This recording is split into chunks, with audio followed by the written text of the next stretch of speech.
เฮ็ดคลิปไปเมื่อวานนี้ก็มี FC แล้วมาเดือดกันเข้ามากับทางเอ้ยนางนี่แหละทางแม่นางของชิมเจ้านี่แหละแต่ว่าเรานู่นนั่นนี่เนาะพี่น้องในเรื่องขายเงินขายชาติเนี่ยเจ้ามีความคิดความเห็นในอะไรหนุ่มโอดที่ว่ามี FC ลาแล้ว คิดว่าเสียใจแล้วที่ด่าเพิ่นก็เพิ่นให้อยู่แต่ผลมากก็ดีใจแล้วสำหรับเพิ่นก็ดีนะที่เขามาคอมเมนต์ด่าเพิ่นก็ทั้งนี้ก็บ่สบายใจไปแล้วบ่แม่นบ่สบายใจปานใดที่เพิ่นให้อยู่ก็ได้มาก็มีคนว่าความดีของเพิ่นก็ ลายนะเนาะแม่นก็ซ้ำว่าแม่ผู้หนึงแล้ววะโอ้เทียบเพิ่นว่าเพิ่นเป็นแม่ผู้หนึงล่ะเพราะว่าที่ผ่านมานี่ก็ที่เจ้าอยู่มะเมาะแม่อยู่นี่ก็หาเฮ็ดพ่อครับหาเฮ็ดน้ำตาพ่อทีเดียวเห็นน้ำตาพ่อตอนไหนตอนแบบเห็นงานแล้วนะแบบงานแม่แล้วเลยก็พอดีผูกแขนได้3 มื้อเลย3 มื้อผูกแขนมาเลยเห็นตอนนั้นเลยเป็นยังจังเห็นน้ำตาพ่ออ้าวว่าแต่ละเทื่อก็บ่เคยเห็นเพิ่นให้จักเทื่อนะแบบบ่เคยเห็นน้ำตาเพิ่นจักเทื่อโอ้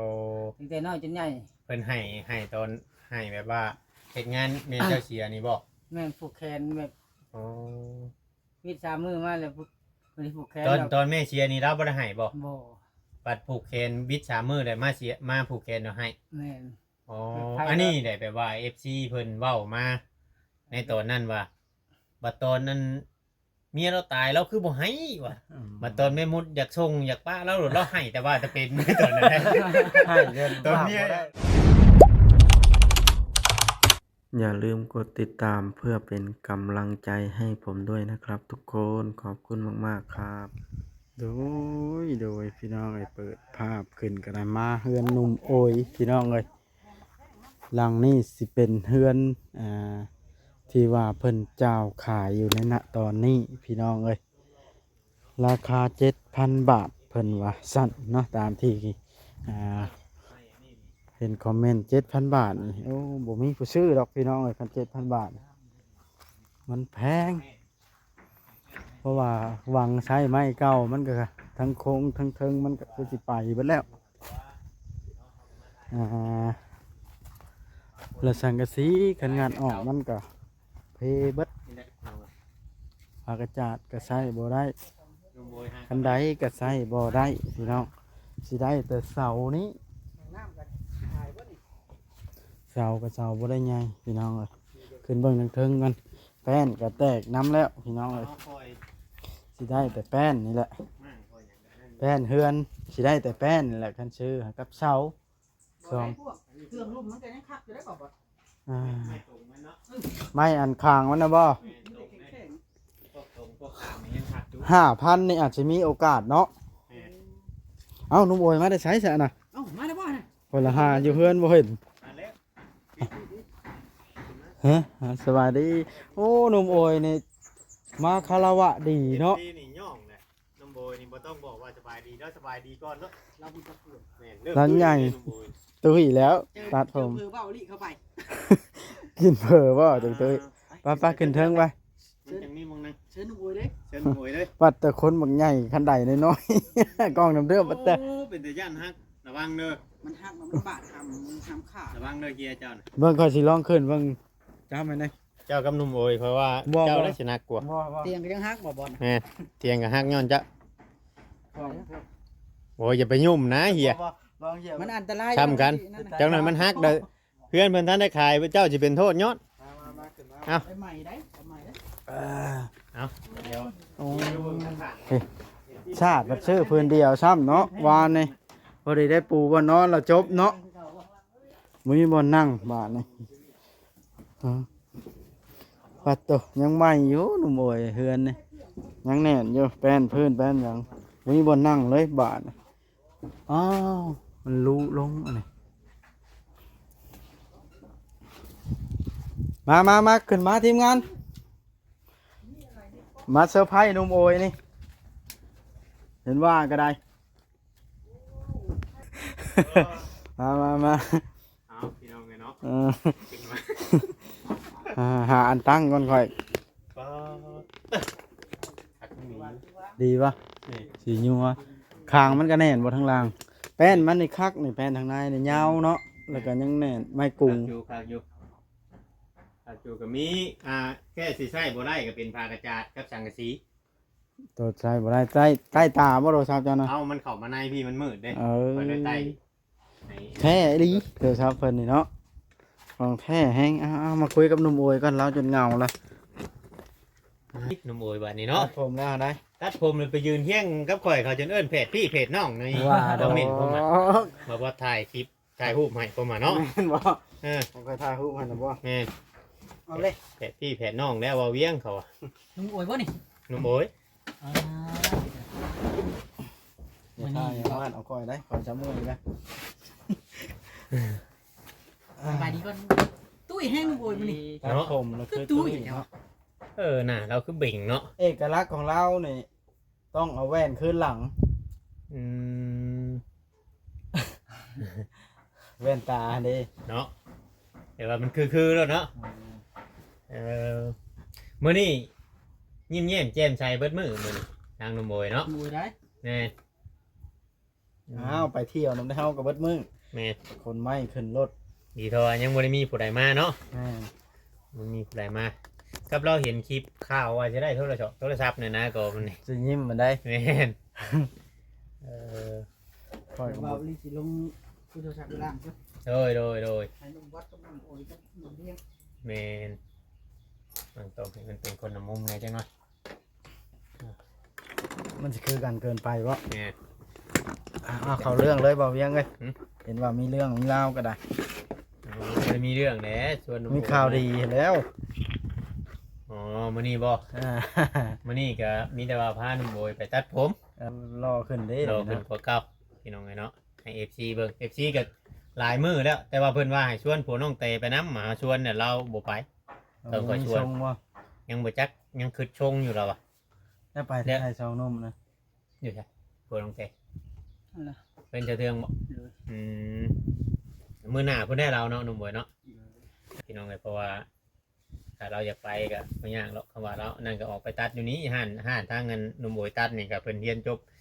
น้ำสร้างรอนเด้ทางรอนดังๆนั่นเด้ โอ้ นั่นตัดผมเสียวหนุ่มบอยได้ตัดผม แม่น อยากได้ทรงใดก็จัดไปเลยเนาะคนตัวเองแต่เพราะว่าเฮาถามอยู่พุ่นบ่ปากเด้เราคิดว่าเฮาพาไปห้านพิษใจกูแล้วพวกนี้ก่อนมานี่โอ้เราสั่งเอาหมูเรา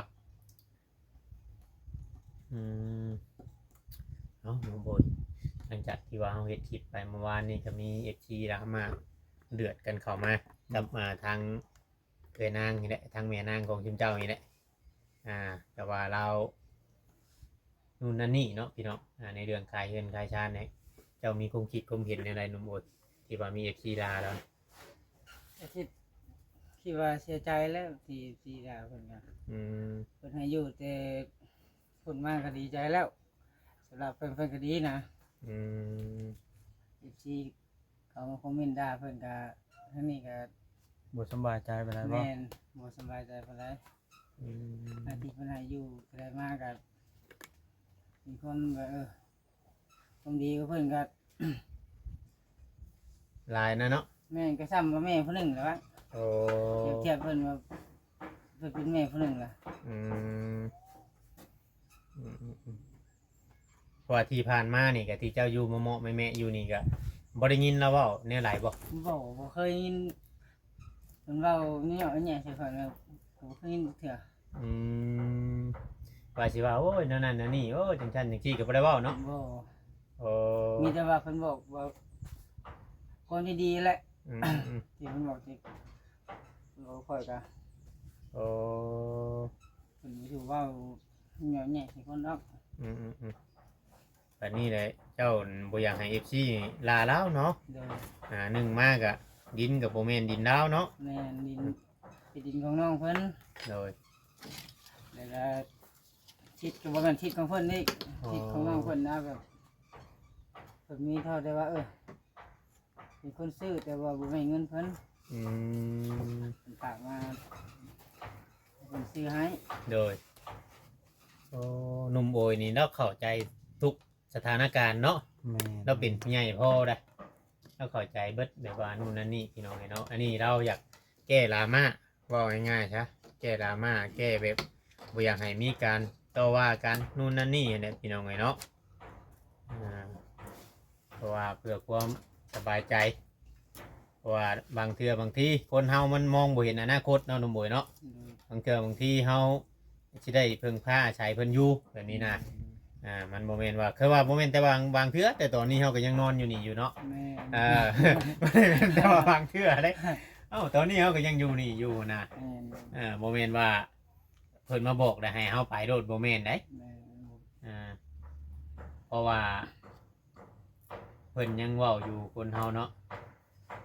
แบบน้ำใจมันหายากเด้เนาะเฮ้ยเนาะ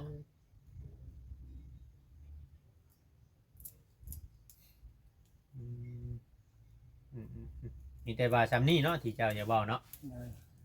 มีแต่ว่า เห็นว่า อุกใจพี่น้องเอ้ย ว่า ทั้ง ทีมงานว่าจะมีเรื่องที่เราเนาะ แมนอุกใจที่ว่า FC ดราม่าบ่อยากให้เกิดดราม่าเราอะที่ว่านี่อะไรพี่น้องเอ้ยเนาะ หลายคนหลายความคิดเนาะ หลายคนหลายความคิด มีแต่ว่าอ้ายหรือว่าทีมงานทุกคนนี่ก็ดีใจนํที่ว่าเจ้าก็เริ่มร่าเริงสดใสแล้วก็เข้ามาปรับตัวกับทีมงานเป็นกันเองว่าง่ายๆซะเนาะเป็นกันเองก็คือว่าแบบบ่ได้นั่นนี่อะนะเนาะเบาดิ แม่นแล้ว ธรรม บ่ ชาติ ได้ย่านกล้องคือแต่เก่าเนาะ แต่ก่อนเนาะเฮาตอนเฮามาถ่ายตอนน้องเต๋ป้าบัวเนาะย่างจุดๆมาดิบขึ้นทางเฮือนเป็นแล้วเนาะ ช่วยดึงเนาะ เนาะจนย่านเนาะย่านเราถือผ้าไล่ได้นะอย่าเว้าดังเลยได้บ่จังหน่อยเราถือผ้าโลดเฮือนนี่ตายแล้วกูว่าจักสิพบหมองข้างไรบ่ตอนนั้นนะบ่ว่าค่อยบ่ค่อยจักกับเจ้าเด้บ่ดึงกันเด้ซะบ่หาชอกเบิ่งในคลิปบ่เตียงกับเป็นพันๆเป็นหมื่นๆคลิปไผสิเห็นเนาะว่าคลิปใดแน่สิเจ้าลาดฉุยไปในกล้องแล้วเนาะพอแต่กี้เราบ่ได้ค่อยถ่ายเลย ผมมีแล้วไปที่เขาข้อง บ่มีเนาะ เดี๋ยว หากันมาเข้ากล้องครับไปกินข้าวเพื่อนไปตู้แก้วเขาบ่ถ่ายนี่เนาะ เดี๋ยว อายเข้าหลายแน่นะ เอาราคานี่มานี่บ่ แต่กี้เราเข้าไปแป๊บไปชื่อนะแบบผ่านๆนะ FC เพิ่นก็คอมเมนต์กันเข้ามาอยู่ว่าทางหนุ่มโอยนี่เข้าไปแบบผ่านๆเพิ่นว่าเข้าไปแบบบ่ได้เข้าแต่ว่าจริงๆจังๆนั่งเว้าน้ำกล้องนู่นนั่นนี่นะน้องหนุ่มโอยมีแต่ว่าหากันมาเริ่มเปิดใจคุยกับยูทูบเบอร์ค่ะโคจรน้องอะไรมาอยู่บ้านเก่านี่แหละว่าง่ายๆซะแบบเป็นทางการ น้องโดยได้ แมน เงินหลังนี้นี่คัน3,000ข่อยเด้อสิซื้อเอาคัน3,000ข่อยซื้อไปเฮ็ดเถียงนาสร้างเวียงรวมเงินกับสร้างเวียงซื้อเถียงนาสร้างเวียงเซสิล่มแห้งแล้ว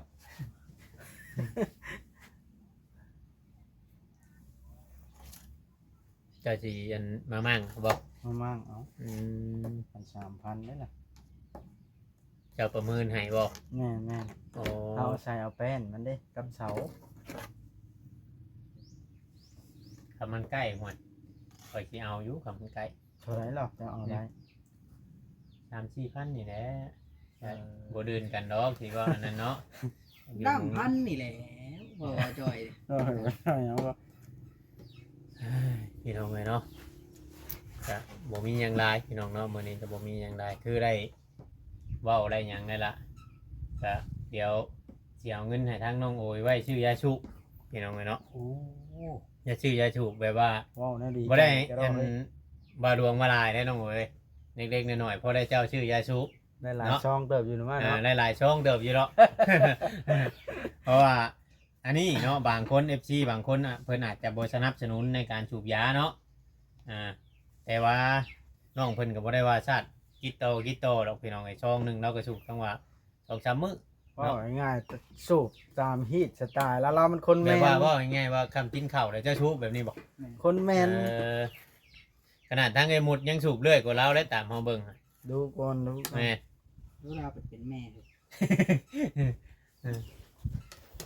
เราคนแมนสูบยางกับแมน เลย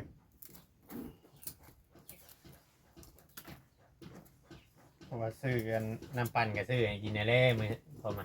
ในการตัดผมอีกเนาะ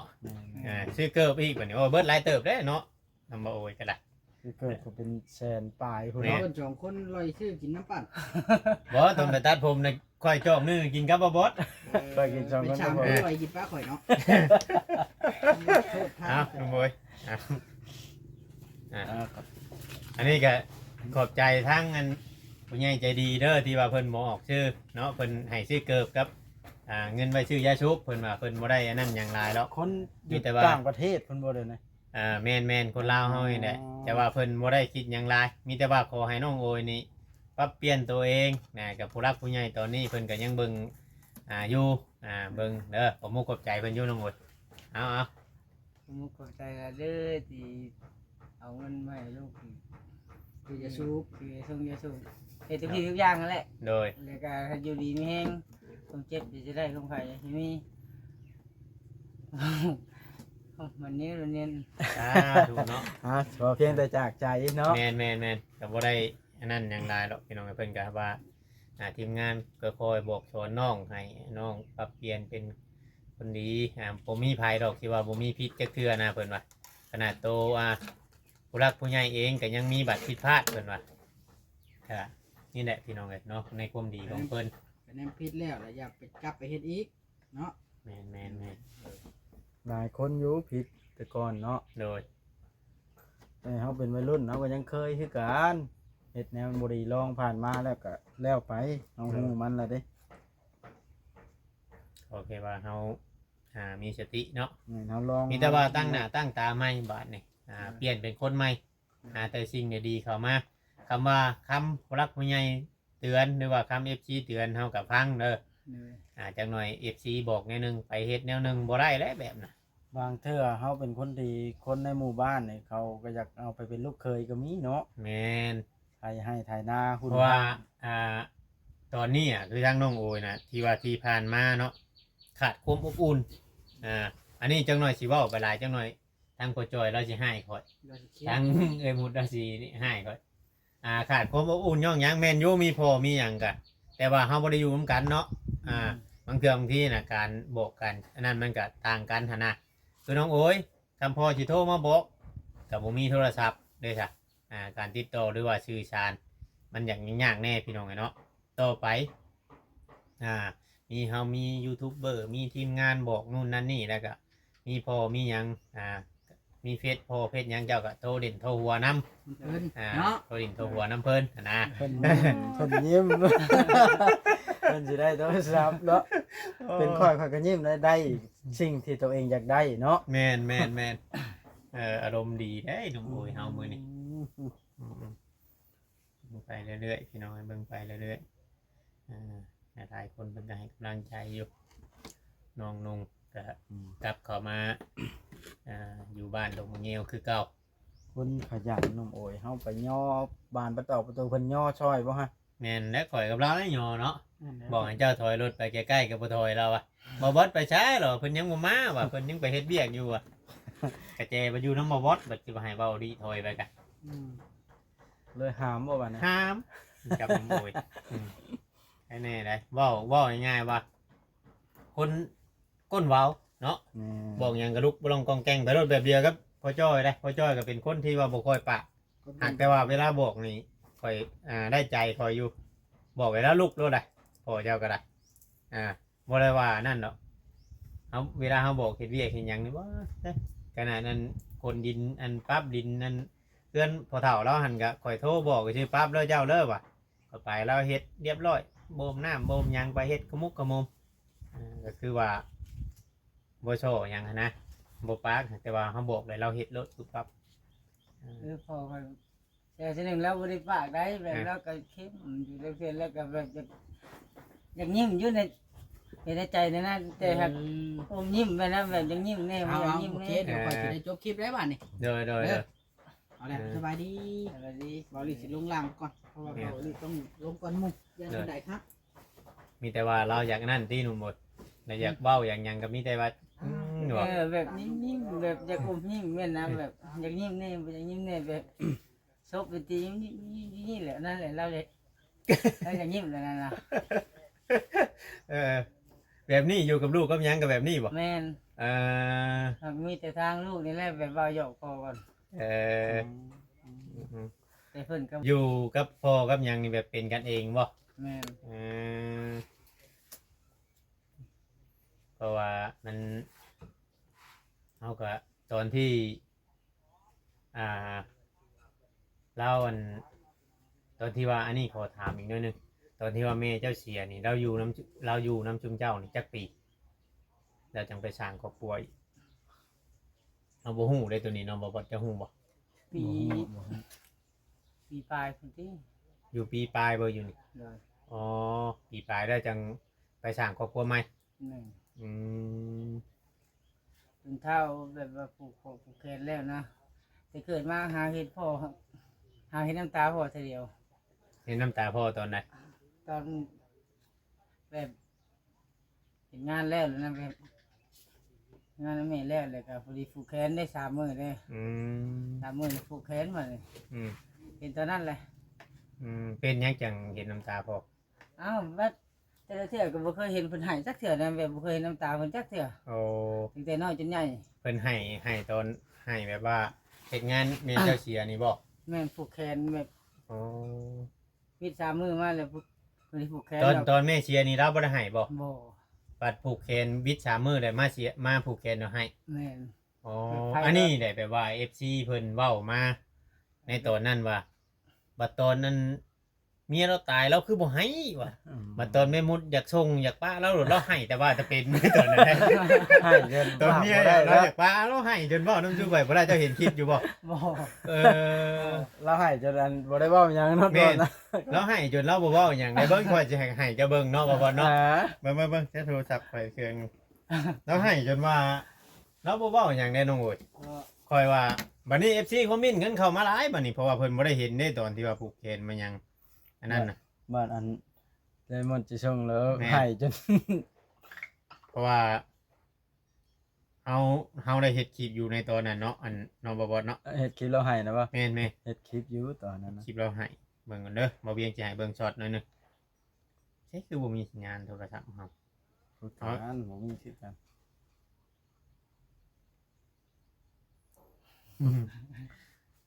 หัวลุงเอ้ย เจ้าคือขนาดเจ้ายังบ่เคยก็เลยอันนั้นบ่ได้อยู่นํชุมเจ้าน่ะประมาณปีปลายเนาะ แม่น อืม อยู่นํประมาณปีปลายแล้วก็เราก็ไปสร้างครอบครัวใหม่สร้างครอบครัวใหม่นี่ตัวอยู่บ้านนั้นพุทธเขบ่ มันแม่น มันเมธบ่ บ้านเราใหญ่เลย อ๋อบ้านเราใหญ่ แม่น ไปอยู่หัน3 ปีเนาะ แม่น เปิดเสียงขึ้นเด้อ มันเข้าเบิ่งน้ำนี่บ่ได้เนาะเฮ้ยเพราะมันต้องเข้าเบิ่งในตัวนั้นเนาะตัวนี้มันคือบ่ได้บ่ เศร้าแห้งเลยพวกนั้นน่ะ เสาเฮงบ่เบิ่งเข้าไปในช่องก่อนมันบ่มีเสียงได้เฮาเข้าไปในตัวนี้ หัวลุงเอ้ย น้องโอยหัวพี่น้องเอ้ยจักไม่ไหลโทรศัพท์ก็มันบ่อยากมีสัญญาณในหนุ่มโบย อ้าวอาจารย์ขอสิจบคลิปก่อน แม่ เด้อ บ่เป็นหยังเนาะ อ่า ได้จังเบิ่งเนาะ เออเลย โอเค พี่น้องคลิปนี้ก็สบายดีน้องเอ้ย สวัส ส ดี บายดี อ่า สบายดี